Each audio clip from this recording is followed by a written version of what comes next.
Alright, hey guys, I want to try and give you guys a narration of this story I found on r/Nosleep, posted by right underscore chair 2504. It's called He Watches Me in the Mirror. Alright, guys, here you go. I was never sure exactly when it began.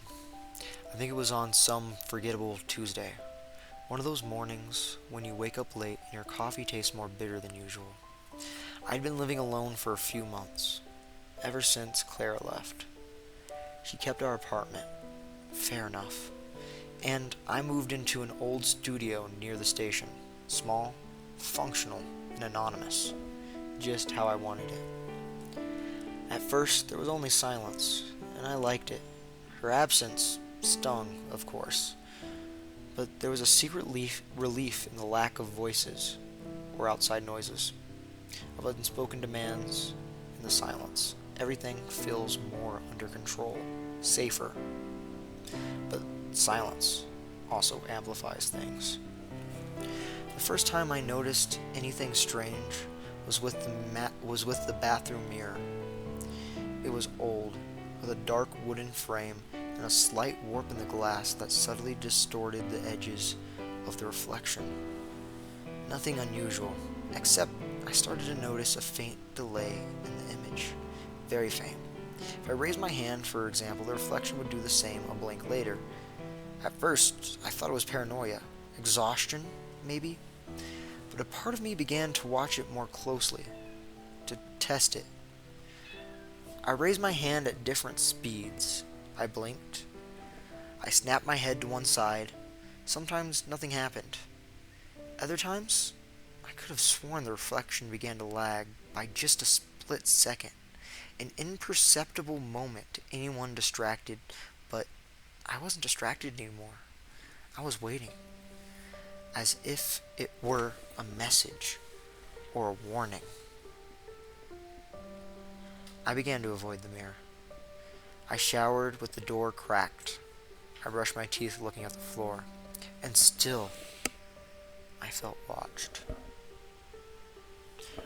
Motionless presence, cold, made of glass and shadow. The days grew shorter. The sunlight the sunlight didn't seem to reach the studio floor anymore, even with the windows facing west. I swapped in brighter bulbs, but everything took a greenish tint, as if reality itself were sickening. One nameless night, I woke at 3 in the morning, uncertain, or at the. I woke at 3 in the morning, certain that someone had whispered my name. The voice was low, grave, and seemed to come from the bathroom. I lay frozen, my body petrified beneath clammy sheets. The bathroom door was open. I saw the mirror gleaming, even though no light was on. I didn't go in. I stayed awake until dawn, staring at the ceiling. At work, I started missing deadlines. Coworkers avoided my gaze. Maybe it was my head, but there was strange weight behind their smiles, as if they all knew something I didn't. I was called into the manager's office twice in 1 week.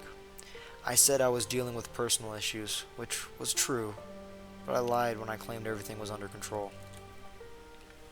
Gradually, the voices grew louder. They weren't exactly voices, more like echoes of thoughts that weren't mine.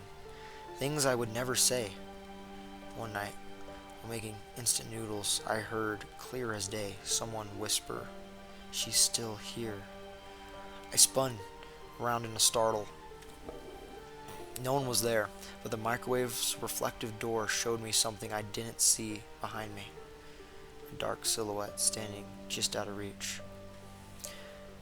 I don't know how I didn't scream. I didn't turn around. I just stared at the reflection until it died when the microwave switched off. Since then, I avoid any shiny surface. I turn off my phone's front camera. I dim my work monitor. I ignore storefront windows with blind discipline. But I know they, or it, are still there, waiting. I began recording everything. A battered notebook hidden inside an old dictionary. I jot down every detail. Times, sensation, temperature changes. What the voices say, it's my only anchor. My last tether to what I still call reality. But even that is crumbling.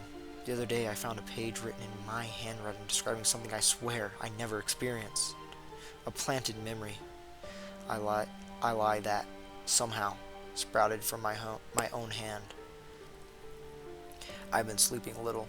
With every nap, repeated dreams pull me to the same place. A mirrored room, where every version of me stares back in absolute silence. Sometimes one of them smiles.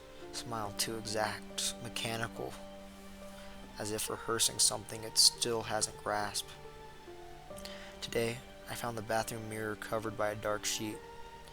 I don't remember putting it there, but it's firmly taped. I didn't dare remove it. Later, when I went to the closet for a coat, I saw, through the faint reflection in the window glass, that the sheet was moving slightly, as if breathing. I'm writing this now because I need to record it, because maybe tomorrow I won't remember it. Maybe I'll remember something else. The boundaries are blurring. I'm beginning to suspect that the mirror never reflected me, but something that watches and learns, that imitates me, that's waiting for me to weaken enough to step out or to step in. Sometimes I wonder if Clara never really left. I have no photos of her anymore, no social media, no old messages, only the vague memory of a soft voice, dark hair, and tired eyes. But what if she never existed? What if she was just the first version replaced? The neighbor upstairs looked at me oddly today. He said, "You look different today." I smiled, but I don't remember smiling. It was automatic, as if someone else was at the controls for an instant. The notebook is gone. I searched every corner. The dictionary is empty. No torn pages, no marks, nothing. As if it never happened. As if I'd never written anything. But I remember. I remember everything. I think I'm forgetting what my own voice sounds like. I recorded an audio yesterday. When I played it back, I recognized the words, but the tone was wrong, firmer, more assured. As if whoever spoke knew something I didn't. The bathroom mirror is broken, shattered into 1,000 microscopic shards, but each fragment still reflects something. Some show angles that don't exist, places that aren't there. I'm gathering the pieces now, each one carefully. I need to see, I need to understand. Maybe I already understand. Maybe I'm only pretending not to know. Maybe I'm the reflection, and the one on the other side, is the real one. Maybe it was him who wrote all this. Maybe he's just waiting for you to read to the end. And now, maybe he's watching you too. Alright. I like that one. That's short but sweet. I do love a mirror trope. I like that. I think I like that quite a bit. So yeah, that was called He Watches Me in the Mirror. That was posted by that was posted on r/nosleep by right_chair2504. That was fun. I hope you guys enjoyed. Let me know if I should do something else in the future. Record another video of a game or post another one of these. I did enjoy that. Let me know what you guys think.